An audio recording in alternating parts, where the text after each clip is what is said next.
¿Se ve bien la pantalla, chicos? Hola. Buenos días, doctora. Sí. Buenos días, ya, qué bien. Bueno, entonces vamos a comenzar el capítulo número 2. Empezamos el estudio del primer grupo de biomoléculas. Sabemos que los carbohidratos, hemos visto en el anterior capítulo que los carbohidratos son biomoléculas, junto con los junto con las proteínas, ácidos nucleicos y lípidos.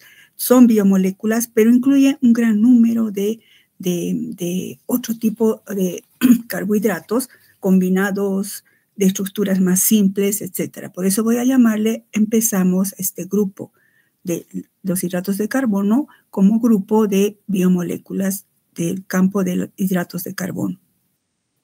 Los hidratos de carbono, en esencia, son biomoléculas de reserva energética, o sea, principalmente, ¿no? Pero también son estructurales. Pero toda vez que hablemos de carbohidratos, estamos hablando de fuentes de energía y también estructurales, pero sobre todo fuentes de energía.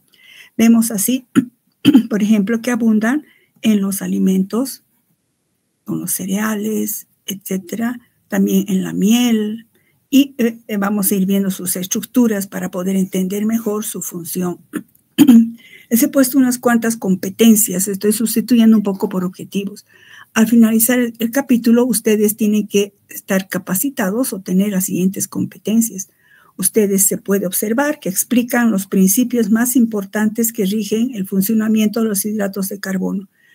Sobre todo nos vamos a basar en las estructuras y su relación con las funciones.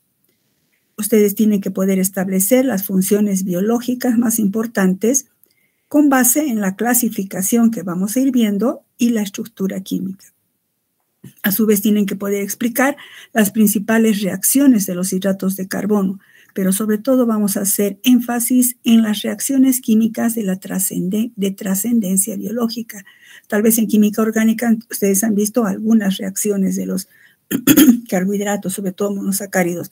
Nosotros vamos a ver reacciones, pero con trascendencia biológica. Entonces veamos la introducción. Cada día estamos nosotros en nuestra alimentación, de una manera u otra, consumimos hidratos de carbono. Los hidratos de carbono son esenciales en la dieta. Vamos a ver cuáles son más importantes, ¿no? Son esenciales, son fuentes de energía, son elementos estructurales, forman parte del tejido conectivo, como vamos a ver. Entonces, los hidratos de carbono son todas sustancias de origen natural. ¿Y por qué tiene ese nombre de hidratos de carbono? Porque en su composición está acorde a esta estructura. Parecería, ¿verdad?, un carbono hidratado, con N veces repetición de estos átomos. Vamos a ver su estructura. Abarca un gran número de sustancias, con un amplio espectro tanto en su estructura química como en su función biológica. Chicos, a medida que vamos avanzando, si alguna cosa estoy ya aumentando, voy a dictarles. O si me parece que lo que está escrito aquí es muy relevante, les voy a decir subrayo. Esa va a ser nuestra hermenéutica de trabajo. Ahora, si son tan importantes y son esenciales, la pregunta es, ¿cuál es el origen de los carbohidratos? ¿Dónde se originan? ¿De dónde se forman los carbohidratos? Todos sabemos que están presentes en los cereales, están presentes en las plantas, pero también van a ver ustedes en microbiología que están presentes en las paredes celulares, etc. ¿Cuál es el origen, por ejemplo, del almidón? Los carbohidratos son los elementos claves en el principal ciclo energético de la vida. El ciclo energético de la vida se divide en dos partes, podríamos decir, la fotosíntesis y el metabolismo. Eso pueden escribir aquí o donde gusten, chicos, por favor. El ciclo energético de la vida se divide en dos fases, diríamos, en dos etapas. Fotosíntesis, etapa 1, y la etapa 2 sería el metabolismo oxidativo. Etapa 1, etapa 2. ¿Y cómo ocurre esto? Yo sé que ustedes de biología han debido ver esto. El anhídrido carbónico que está en el ambiente, por eso le he puesto 1, en la atmósfera, el anhídrido carbónico que está en el ambiente, con la combinación del agua, ahora nos venimos aquí tenemos anhídrido carbónico más agua, con aporte de la energía del sol, pues el sol aporta la energía suficiente para que el anhídrido carbónico y el agua, o sea, 6 moléculas de anhídrido carbónico y 6 moléculas de agua, pues formen un monosacárido, cuya fórmula, digamos, condensada es carbono 6, hidrógeno 12, oxígeno 6, y se forma oxígeno. Por este motivo, recuerdan, pues siempre esto es sabido por todos que las plantas generan oxígeno. Al generar oxígeno, que es tan importante para la calidad de la atmósfera que respiramos, pues también sintetizan monosacáridos. ¿Quién ayuda en esto? Pues el sol, mediante el proceso de la fotosíntesis.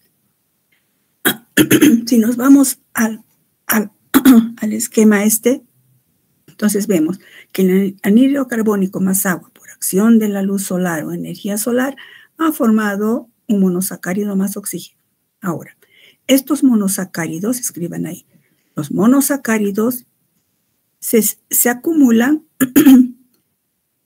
mediante un proceso biosintético. Los monosacáridos se acumulan mediante un proceso biosintético en las plantas en forma de almidón. Se acumulan en forma de almidón y también celulosa. Almidón y celulosa. Nosotros no vamos a hablar de la fotosíntesis, posiblemente hablen eso en farmacognosia. Entonces, se forma el monosacárido, que puede ser glucosa, y se transforma en almidón y celulosa. Los animales, entre ellos nosotros, comemos las plantas. Comemos el almidón de la papa, el arroz, el maíz. Consumimos las plantas y mediante el proceso del metabolismo oxidativo, sigan escribiendo por favor, y mediante el proceso del metabolismo oxidativo se sintetiza una molécula, la molécula energética, una de las moléculas energéticas más importantes. Se sintetizan una de las moléculas energéticas más importantes, que es el ATP. A partir del ADP, eso vamos a ver en el penúltimo capítulo, chicos, bioenergética. A partir del ADP se forma el ATP. Esto ya en el interior de las células animales. Y bueno, animales, ¿no? Pues entonces, vemos cómo se originan los carbohidratos. Entonces, en última instancia, el anhídrido carbónico de la atmósfera va a aparecer en el almidón y por consecuencia en nuestras células y van a darnos origen por eso cumplen su función energética. Bueno, esto forma parte del ciclo energético de la vida.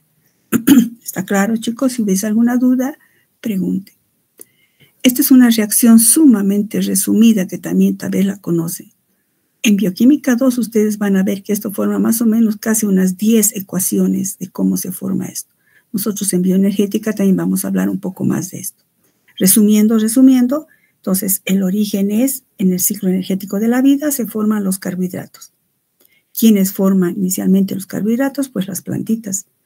Las plantas por eso son, recuerdan, autótrofas. Es decir, que solitas sintetizan su alimento, son autótrofas.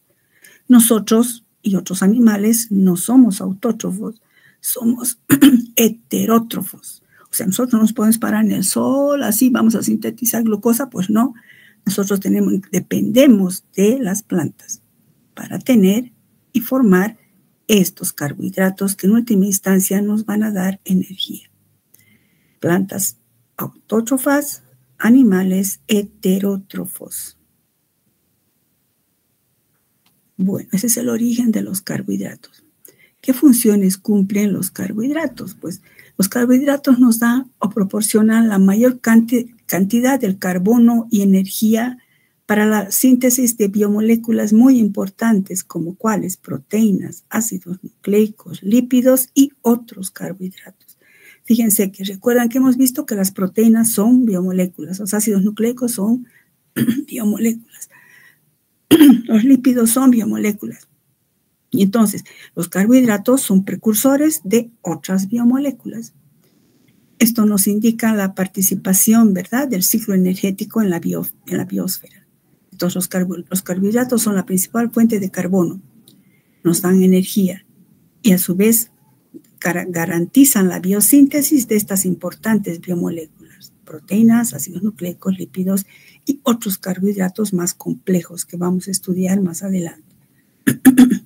También entre las funciones están que son determinantes de los grupos sanguíneos, porque por su ubicuidad se encuentran, vamos a ver también esto a finalizar el capítulo, las glicoproteínas que se encuentran en la superficie de los eritrocitos. Entonces, los carbohidratos también participan en el establecimiento de los grupos sanguíneos.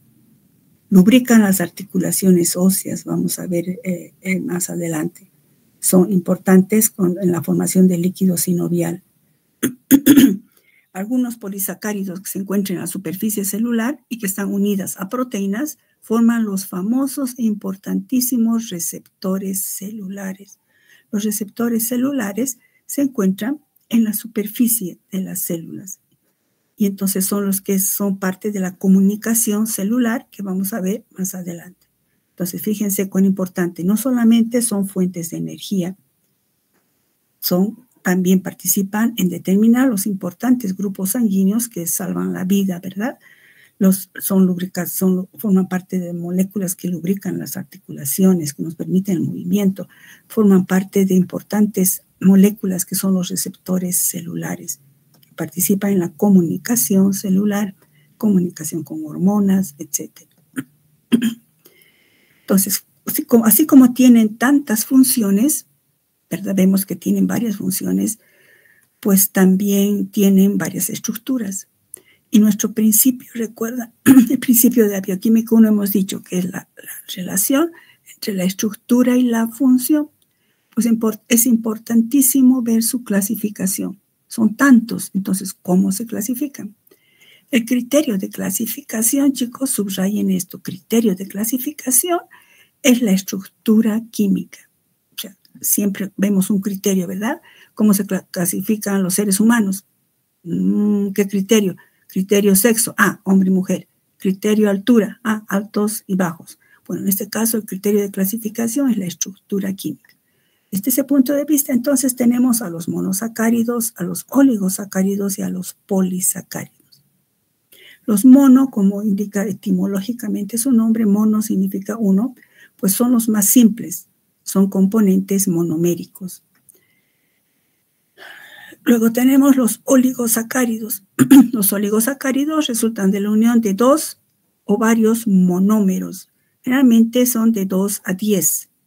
En la literatura indica eso, de 2 a 10 se clasifican como monosacáridos. O sea, la unión de 2 a 10 monosacáridos da lugar a los oligosacáridos. Y los polisacáridos, como su nombre indica, muchos, poseen hasta miles de unidades de monosacáridos. Fíjense entonces que todos oligo y poli están formados por monosacáridos. En consecuencia, si sabemos bien a los monosacáridos, podremos entender a los oligo y a los polisacáridos. Veamos a los monosacáridos. Veamos su estructura y su estereoisomería. Los monosacáridos corresponden a dos grandes grupos. Escriban, los monosacáridos forman parte, de dos grandes grupos. Forman parte de dos grandes grupos.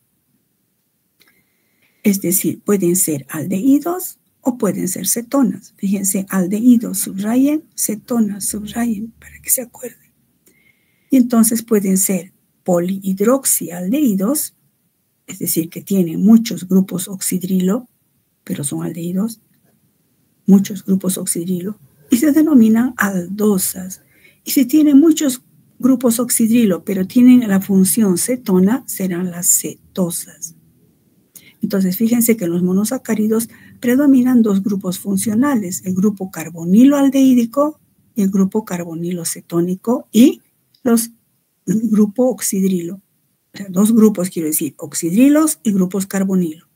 Los carbonilo pueden ser aldehídicos que están en carbono primario, ¿recuerdan? Y las cetonas que están en carbono secundario. ¿Cómo se los nombra los monosacáridos? Siempre se los nombra con el sufijo osa. Así tenemos glucosa, galactosa, manosa, sufijo osa. Y según el número de átomos de carbono, se utiliza el prefijo tri, tetra, penta, hexa. O sea, habrá triosas, tetrosas, pentosas y hexosas. Por ejemplo, está la ribosa. ¿Cuántos átomos de carbono? 1, 2, 3, 4, 5. Esta es una pentosa. Y la fructosa. 1, 2, 3, 4, 5, 6 átomos de carbono. Es una hexosa. Pero este es un aldehído, porque tiene un grupo, pongan ahí, aldehído, grupo carbonilo. ¿Recuerdan? El grupo carbonilo puede ser aldehídico o puede ser cetónico. Entonces, tiene un grupo carbonilo aldehídico, entonces es una aldopentosa. Aldehído con 5, aldopentosa. Como este tiene 6, pero tiene un grupo cetónico, será genéricamente, de modo general, una cetohexosa. Entonces decimos, la ribosa es genéricamente, o de modo general, es una aldopentosa. La fructosa es una cetohexosa. ¿Está claro eso, chicos? Bueno, son terminologías que tenemos que saber usar en el estudio de los carbohidratos. Ahora, estamos en los monosacáridos. ¿Cuáles son los más sencillos del grupo de los monosacáridos? Si decimos que hay triosas, tetrosas, pentosas y hexosas, bueno, muy pocas hay heptosas, pero ¿cuáles son los más sencillos? Pues los de 3. No hay monosacáridos de 2 átomos de carbono. ¿Por qué? Porque, por ejemplo, una aldosa no puede ser de 2 átomos de carbono. Por química orgánica, ustedes saben que el grupo cetónico siempre está en carbono secundario. En consecuencia, no podría haber una cetosa de 2 carbonos, ¿no? Entonces, por esa razón, los más sencillos son este que se llama, luego vamos a hablar de esto, el gliceraldehído, que químicamente su nombre, ¿cuál sería? 2,3-dihidroxipropanal, ¿verdad? Así nombre de la IUPAC. 2,3-dihidroxipropanal. Y esta es la dihidroxiacetona, que su nombre de la IUPAC sería 1,3-dihidroxipropanona, ¿verdad? Queda eso claro, chicos, su nombre así. De aquí adelante, pero no le vamos a llamar a esta molécula, cuando vean esta estructura, no vamos a llamarle 2,3-dihidroxipropanal, no. Su nombre ahora en bioquímica es este nombre común, el gliceraldehído, que hace alusión a la glicerina. Se llama gliceraldehído. Y esta será hace alusión a esto, ¿no? Dihidroxiacetona. El nombre común de la propanona, ¿recuerdan? Es acetona. En este caso, su nombre va a ser dihidroxiacetona. Entonces, cuando veamos esto, este es el gliceraldehído y esta es la dihidroxiacetona. Estas dos estructuras que vemos acá, si nos fijamos, ¿verdad? Son isómeros, chicos. ¿Cuántos carbonos tiene? 1, 2, 3. 1, 2, 3. ¿Cuántos hidrógenos? 1, 2, 3, 4, 5, 6. 2, 3, 4, 5, 6. ¿Cuántos oxígenos? 2, 2. Entonces son isómeros. Son isómeros estructurales, pero no son cualquier isómero estructural. En este caso, estos dos son tautómeros, si recuerdan química orgánica. Son tautómeros. ¿Qué son los tautómeros? ¿Qué particularidad tienen? Los tautómeros, escriban, son, recordando, chicos, ustedes ya saben eso, son isómeros estructurales interconvertibles que se convierten uno en otro, ahorita vamos a ver. Son isómeros estructurales interconvertibles. Ay, perdón. Que solo difieren en la posición de los átomos de hidrógeno y en la posición de los dobles enlaces. Que solo difieren en la posición de sus átomos de hidrógeno y en la posición de los dobles enlaces. Eso es un tautómero. ¿Recuerdan la tautomería cetoenol en química orgánica? Bueno, este sería el ceto y este sería el enol. Ahorita vemos. Son interconvertibles, pasan por esta estructura. Se interconvierten, escriban, se interconvierten a través de una estructura, de un intermediario en diol. Se interconvierten, esto es importante, chicos, hasta para prácticas.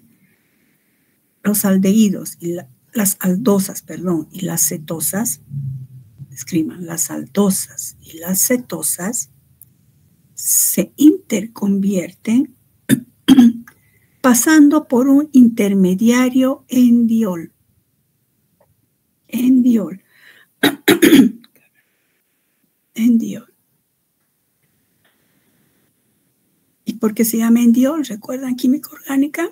En, hay un doble enlace, diol, 2 oxidrilos. Es un enol en otras palabras, pero es un endiol. Un endiol se caracterizaría, ¿por qué? Porque tiene los 2 grupos oxidrilo en los carbonos sp2. Este es un endiol.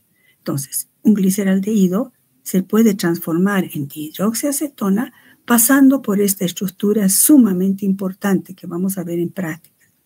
Lo mismo que una acetona se puede transformar en un gliceraldehído pasando por esta estructura en diol.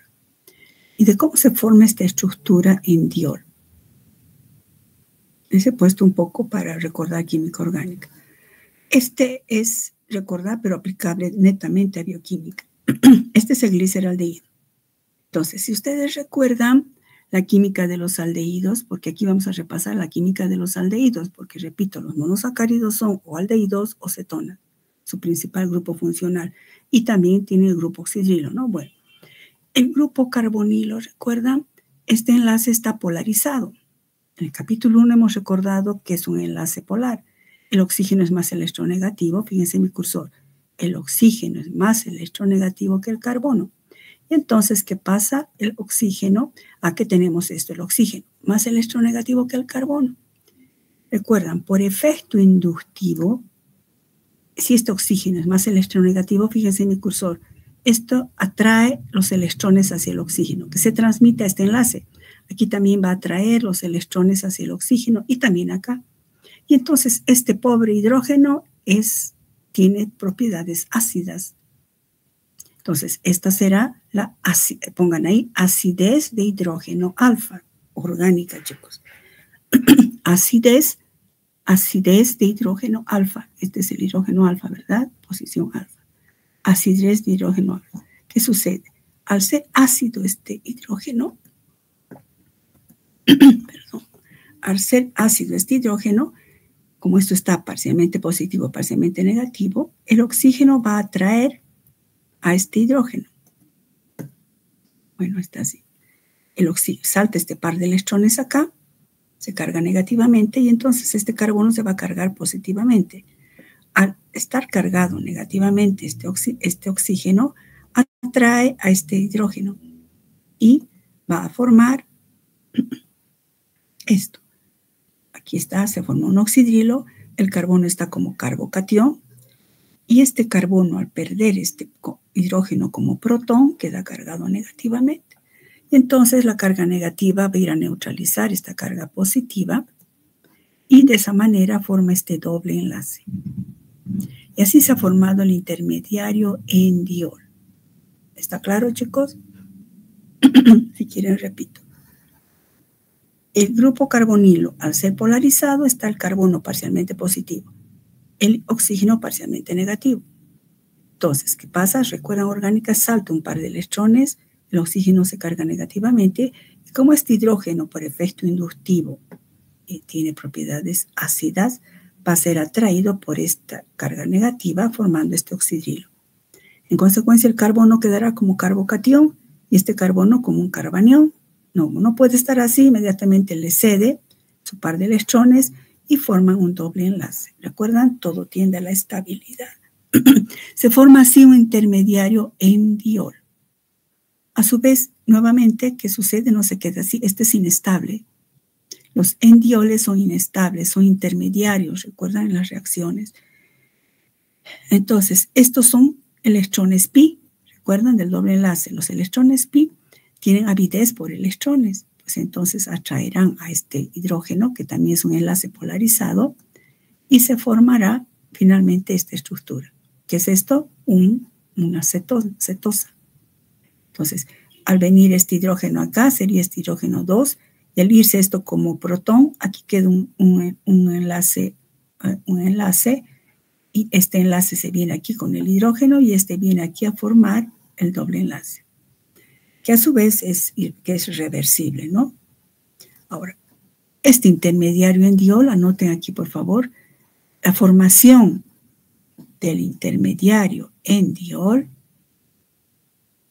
estoy dictando, la formación del intermediario en diol está favorecido en medio alcalino, por la acidez de este, ¿no? Está favorecido en medio alcalino, y este intermediario se caracteriza por ser un fuerte reductor. Este intermediario en diol se caracteriza por ser un fuerte reductor. Eso vamos a profundizar y ver en práctica, chicos. Vamos a ver que los monosacáridos son reductores y por qué. Pues aquí está el responsable. ¿Por qué es reductor? Esa es una pregunta que vamos a ver también en práctica y ustedes me van a explicar. Entonces, el intermediario en diol es un potente reductor y forma parte importantísima para el reconocimiento de carbohidratos en laboratorio.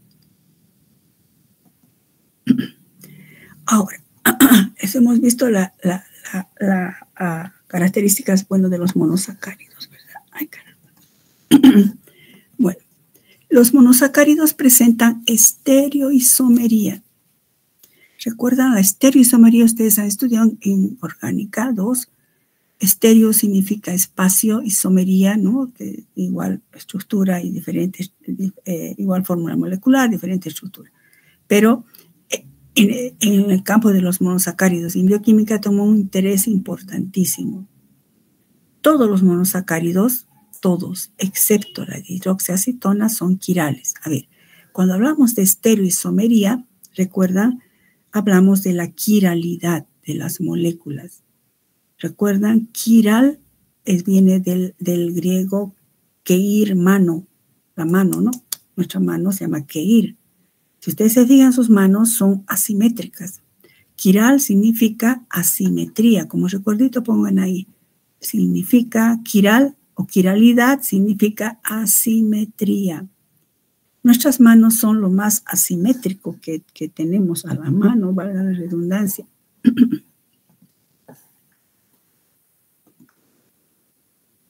Chicos, ¿cómo están? Nuestra mano. Fíjense en nuestra mano.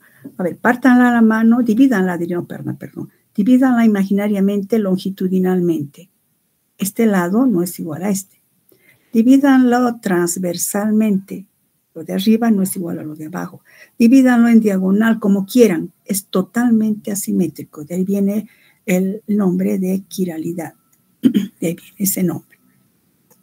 Entonces, los monosacáridos presentan el fenómeno de la asimetría. Es decir, que tienen carbonos quirales, carbonos asimétricos. Recuerdan, para hacer quiral las moléculas, o sea, para presentar, estereoisomería, tienen que tener carbonos quirales. Tienen que carecer de un plano de simetría. Lo que he hecho ahorita con mi mano, no hay un plano de simetría. Divida mi mano longitudinalmente, transversalmente, nunca hay simetría. A su vez, recuerdan, estereoisomería, el número de estereoisómeros de una molécula siempre está dado, por esta formulita simple. Número de estereoisómeros debe ser menor o igual a 2 a la n, donde n es el número de carbonos quirales. Por ejemplo, a ver, repasemos un poquito. ¿Qué es esto? El gliceraldehído. ¿El gliceraldehído será quiral, chicos?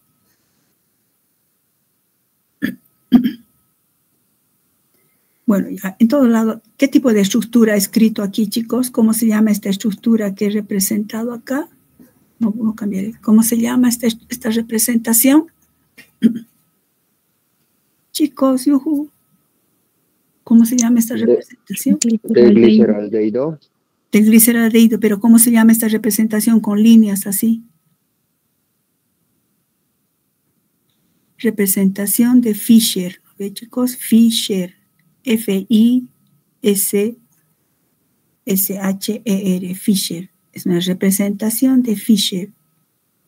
Donde, ¿qué significa? Y recuerdan que era Fischer, que la intersección entre, fíjense mi cursor, un cachito. La intersección de esto está indicando la cadena hidrocarbonada, ¿no? Y esta intersección, ¿qué es? Esta intersección, saque una flechita, es el carbono quiral. Esta intersección representa un carbono quiral. Escriban eso ahí. O sea que si cuando yo les he preguntado, ¿esta molécula será quiral? Ya es irrelevante, porque según Fischer me está diciendo que es quiral. Esta es la dihidroxiacetona. La dihidroxiacetona, perdón, ¿por qué es quiral? ¿Por qué es quiral esta molécula, chicos? Porque este carbono es quiral. Y recuerda, un carbono quiral es aquel que tiene, recuerda, 4 sustituyentes diferentes. 4 sustituyentes diferentes. Entonces, fíjense, grupo carbonilo, que es diferente a un hidrógeno, diferente a un oxidrilo y diferente a un grupo hidroximetil. Entonces, este carbono es quiral. Un carbono quiral es aquel que tiene 4 sustituyentes diferentes. La dihidroxiacetona, veamos, ¿este carbono es quiral? Pues no, porque tiene 2 hidrógenos. ¿Este carbono es quiral? No, porque es híbrido sp2. Porque la exigencia aquí es que sea híbrido sp3, si no, no podría tener 4 valencias, ¿verdad? Hemos repasado eso. Hibridación sp3 se enlaza con 4 elementos. Este carbono no es quiral. Este carbono tampoco es quiral porque es sp2. Y este carbono tampoco es quiral porque tiene 2 hidrógenos. Entonces, esta molécula no es quiral. Esta molécula es quiral. Entonces, el grupo de... no puedo generalizar eso. El gliceraldehído es quiral y la dihidroxiacetona no es quiral. ¿Qué importancia tiene saber eso de que si es quiral o no es quiral? En bioquímica tiene una relevancia muy alta. Surgen las configuraciones relativas D o L.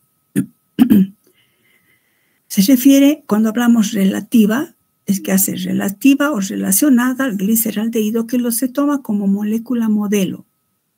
Configuración relativa al gliceraldehído, es decir, que sea D o que sea L. Así como decimos, recuerda, la densidad relativa. ¿Relativa a quién es? Al agua. Entonces aquí en referencia se toma al gliceraldehído. La molécula de referencia es el gliceraldehído. Y entonces habrá la configuración D o L. ¿Por qué es importante esto de D o L? Adelante un poco, pongan acá. La configuración relativa es importante porque las enzimas en el metabolismo, eso estoy adelantando un poco, las enzimas en el metabolismo solo reconocen o a la forma D o a la forma L. Solo reconocen como sustratos a las formas D o a las formas L. En la naturaleza hay una selección por la configuración V. O sea, las enzimas solo reconocen a las configuraciones D. A las L, ni caso. Entonces, es importante saber si es D o L, ¿no? Bueno,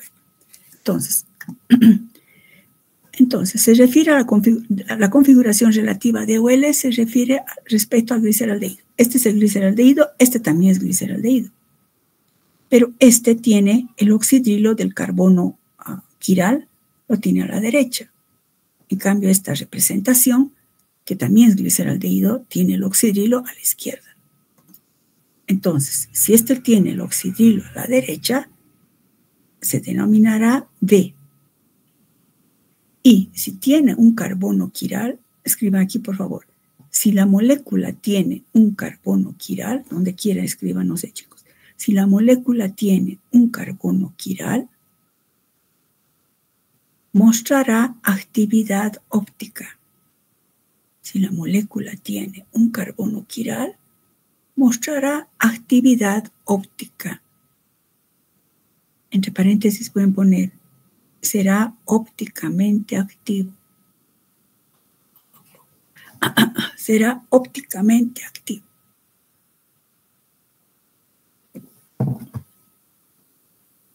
Entonces, por eso le tenemos que poner paréntesis y lo dejamos vacío. Vamos a explicar ahorita por qué. Si es ópticamente activo, recuerdan, puede ser o dextrógiro o puede ser levógiro. Entonces, esto estará representado acá, dentro del paréntesis. Este otro gliceraldehído también es gliceraldehído, pero tiene el oxidrilo hacia la izquierda. Entonces, será el L-gliceraldehído. Entonces, si decimos el gliceraldehído, ¿cuántas moléculas existen? Digo, ¿cuántos tipos de gliceraldehídos hay? Pues hay dos. El que tiene la configuración D o el que tiene la configuración L. ¿Cuáles participan en el metabolismo? Pues siempre el D, siempre el D. Bueno, pero esto es la fuente. Entonces, en consecuencia, esto es D y esto es L. ¿Cómo se llaman estos dos, chicos? Se llaman enantiómeros, ¿recuerdan? Entonces, los enantiómeros, ¿qué son? Imagínense que aquí hay un espejo, fíjense en mi cursor, un espejo. Entonces, esto es la imagen especular, por eso se llama especular. Imagen especular de este otro y viceversa. Y entonces son, ¿qué cosas son? D y L son enantiómeros. Es decir, son estereoisómeros que son imágenes especulares no superponibles. Imaginariamente muevan esto así, fíjense en mi cursor, y superpónganlo acá, pues no se superpone porque el oxidrilo va a estar acá y el hidrógeno acá. Den la vuelta 180 grados, intenten superponer, tampoco se superpone. Entonces, por esa razón son asimétricos y por esa razón son diferentes. El D-gliceraldehído es diferente al L-gliceraldehído, aunque ambos sean gliceraldehídos. ¿En qué momento es diferente? En bioquímica se vuelve diferente, porque solo la enzima va a reconocer esta disposición espacial, no especial, espacial. Viene la enzima, vamos a ver después con su sitio activo, y solo lo reconoce a esta. Este en mi caso, ¿quién serás? Pero a este sí lo reconoce. Entonces, estos dos son enantiómeros. ¿Cuál es el enantiómero biológicamente o bioquímicamente importante? Pues el enantiómero D. Enantiómero D. Veamos a la familia. Entonces, hemos dicho que existen dos grandes grupos, a las aldosas y las cetosas. Entonces, la familia de las aldosas, veámosla en su configuración D. Hemos dicho que las enzimas o que abundan en la naturaleza, porque digamos la evolución, ha sido a medida que pasó el tiempo, solamente se reconoce la configuración D. Y esto es tan increíble, chicos, que las enzimas solo reconozcan esto, porque si reconocerían todo, no sé, estaríamos mutando, seríamos, no sé, hay un orden establecido en la naturaleza, en biología. Entonces, las aldosas, todas las aldosas que participan en las células, en los seres vivos, son de la configuración D. Entonces, fíjense aquí, este es el más chiquitito, el más pequeño, el gliceraldehído, con su oxidrilo a la derecha, fíjense en el cursor. Luego tenemos, esta sería una triosa, 3 átomos de carbono. Estamos en la familia de las aldosas, configuración D. El más chiquitito, el gliceraldehído. Luego vienen las triosas, las tetrosas. 1, 2, 3, 4. La eritrosa y la treosa. Toditos son D, pues de cómo vamos a saber que son D. Recuerdan, aquí pongan un recuerdito, no sé dónde quieran escribir, chicos. Cuando existe más, escriban, esto es importante. Cuando existe más de un carbono quiral, en una molécula, se considera como referencia de estereoespecificidad al carbono quiral de mayor número. Se considera como estéreo, como referencia de estereoespecificidad al carbono quiral de mayor número. Eso también debió ver en orgánica. ¿Por qué digo de mayor número? Fíjense en mi cursor. Este es el carbono 1, ¿verdad? 1, 2, 3. Si bien el 2 y el 3, fíjense en mi cursor, son quirales. Pero ¿cuál es el de mayor número? Este. Entonces, este es el que me va a decir si es D o L. Entonces, está a la derecha, es D. D. Este está a la derecha, D. D. Y entonces mantiene la configuración. Esta es la D eritrosa y esta es la D treosa. D treosa. Son las tetrosas. Pasamos a la familia, a los mayorcitos, a las pentosas. Las aldopentosas. 1, 2, 3, 4, 5. También, este tiene 3 carbonos quirales. Toditos tienen 3 carbonos quirales. Este es el de mayor número, entonces hacemos referencia a este. Toditos tienen, fíjense, el oxidrilo a la derecha. Tenemos a la de ribosa, rabinosa, silosa y lixosa. Y los mayorcitos de la familia, las aldohexosas. 1, 2, 3, 4, 5, 6. Toditos tienen el carbono de mayor número con el oxidrilo a la derecha. En esta familia están la alosa, altrosa, glucosa, manosa, gulosa, idosa, galactosa, talosa. No se asusten, nunca voy a pedir en un examen. Escriba a la silosa. Eso es pura memoria, pues no. Lo que sí yo diría, les mostraría esto, diría qué configuración relativa tiene esta molécula. Pues esta. ¿Por qué? Eso podría ser una pregunta, por decir. Entonces, pasémonos a las exosas, que son las más abundantes. Aquí la reina, la principal de esta familia, fíjense, es la glucosa. La glucosa forma parte importantísima en el metabolismo oxidativo, pero no es la única. También, vamos a ver, estos aparecen a veces en vegetales, etcétera, pero a nosotros nos va a importar mucho la glucosa y también la galactosa, fíjense. La galactosa. Si les diría yo qué moléculas sí tienen que saber escribirlas así, escribirlas como su nombre, son la glucosa y la galactosa. No voy a decirles nunca escríbanme la gulosa, porque a mí pregúntenme cómo se escribe la gulosa, no sé, chicos, y no me avergüenzo porque soy pura memoria, que izquierda, derecha, derecha, izquierda, izquierda. No, pero la glucosa sí y la galactosa sí. Fíjense, la glucosa es la de glucosa porque tiene su oxidrilo a la derecha y tiene el carbono número 3, 1, 2, 3, con el oxidrilo a la izquierda y el resto toditos lo tiene a la derecha. La galactosa se parece mucho a la glucosa, solo que, fíjense, este tiene el oxidrilo a la izquierda, el carbono 4 tiene el oxidrilo a la izquierda, en cambio la glucosa lo tiene a la derecha. Bastecito es que ya son moléculas diferentes. Esa es la importancia de la estereoisomería. La exoquinasa, una enzima, solo va a reconocer a esta, no los va a reconocer a estas. Esa es la importancia de la estereoisomería, isomería del espacio. Entonces, tienen que saber escribir muy bien a la glucosa, muy bien a la galactosa. La familia de las cetosas, ya hemos dicho que tiene el grupo carbonilo cetónico.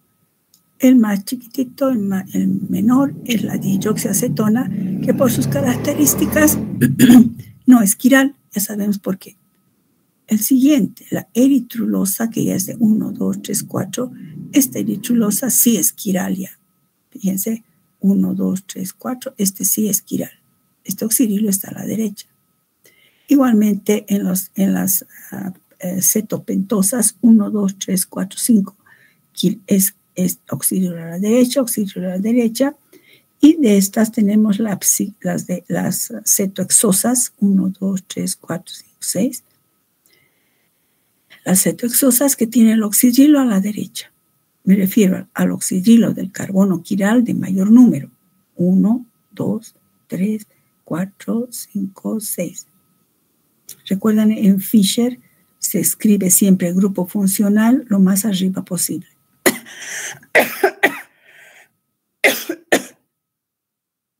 Y entonces tenemos...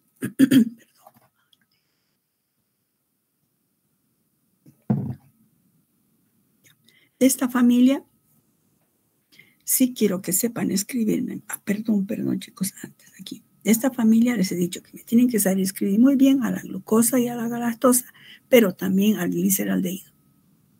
O sea, son 3 moléculas, tienen que escribirlas como su nombre. Gliceraldehído, repito, glucosa y galactosa.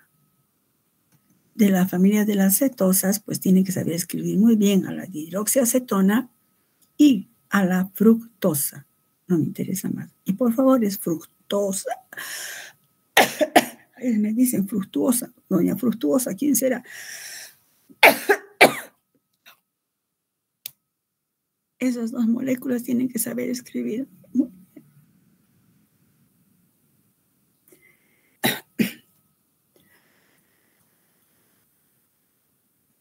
Ya, esta es la familia entonces de las cetosas, configuración de...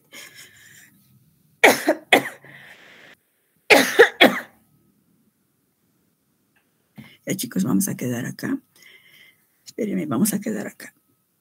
Repasen para la siguiente clase la formación de hemiacetales cíclicos que sí han debido ver en química orgánica y los vamos a repasar. Mil disculpas, chicos, mi resfrío se ha complicado, ya no es resfrío, solo es un reflujo laringo traqueal que estoy en tratamiento, pero sí estoy pudiendo hablar. Entonces, ¿hay alguna pregunta, chicos? Si no hay preguntas hoy, siempre puede haber la siguiente clase. Vengan repasando, chicos, para que avancemos mucho mejor y sea mucho más fructífera, ¿verdad? Repasen lo que ya hemos visto y también repasen, fíjense, esto de hemiacetales de química orgánica. Si no hay preguntas, quedamos ahí, chicos. Hasta luego. Antes de que me olvide, como estamos en clases de teoría, esta semana sí vamos a pasar a la clase de práctica. No podemos, yo estoy con una medicación especial para este problema. Pero si estoy en un laboratorio, chicos, tengo que hacer mucho esfuerzo para que se escuche. Entonces, se habla con la doctora Kadima, etcétera. Voy a hacer la introducción teórica del tema 2 de prácticas, también virtual. Así puedo hablar cerca de la computadora sin hacer mucho esfuerzo. Además que es teórico, chicos. Entonces, todas las clases de prácticas de esta semana vamos a pasarlas en modo virtual. Voy a colocar en todo caso en el Classroom todos los enlaces. Bueno, si no hay preguntas, chicos, dejo de compartir. Hasta luego, chicos.